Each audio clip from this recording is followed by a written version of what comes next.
We have become upside down. You know, when we don't want to say that there is a group of individuals out there that are the antithesis of who we are and what we stand for and what we believe in, there is nothing wrong with standing upon the Judeo-Christian faith heritage that we find in the United States, that we find in Israel, we find all across Western civilization. We have got to recognize who the enemy is. Because my fear is that right now we are standing in some 1930 Sir Neville Chamberlain moment where we really do believe that we can compromise and negotiate and we can appease people who mean to kill you. Nations have to understand and recognize what is it that is fueling the enemy that we are finding ourselves against. What are their goals and objectives? See, before Al-Qaeda came along, the number one terrorist group that had killed more Americans was Hezbollah. And so we can't stop recognizing that. Or we can't recognize the fact that we are sending money into Gaza Strip, and Gaza Strip is controlled by a known terrorist organization, which is Hamas. We've got to understand that, true enough, we don't need to sit here and say it's every Muslim.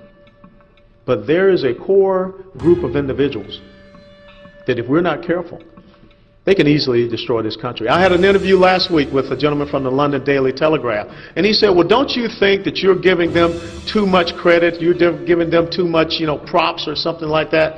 And I said, very simply, let me talk to you about some numbers. 19 people killed 3,000 people on 9/11. One person killed 13 American soldiers and wounded another 30. One person, if it had not have been caught, could have killed countless amounts of individuals in Portland, Oregon at a Christmas celebration. See, those are the odds. And so I'm not going to discount the onesies or the twosies, because those are truly the numbers that can still affect things.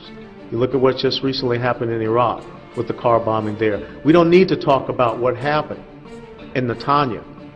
We don't need to talk about what happens in Sedra. When I go there and I see the young children who are shell-shocked, when I see the playgrounds, they have bomb shelters next to it.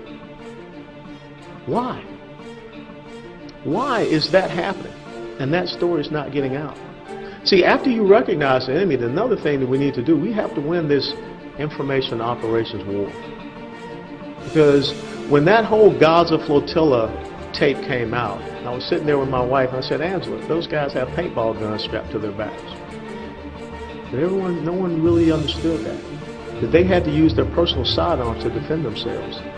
We are giving the enemy every advantage, every opportunity that we can. So we have got to once again get out there and put our message out. Put our message out that says we stand for freedom. Put our message out that says it is not us who are killing just as many Muslims as are the terrorists. It is not us who are going into schools and decapitating headmasters. It is not us who are going up to girls' schools and throwing acid on young girls or gunning them down. It is not us that are shooting rockets and missiles from land that we continue to cede over in the hopes of peace. Ladies and gentlemen, the time is coming where we must all stand upon a conviction.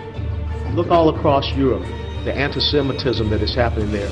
You look at what's going on in London. There's a YouTube video where we see rioting Islamists chasing away the British police.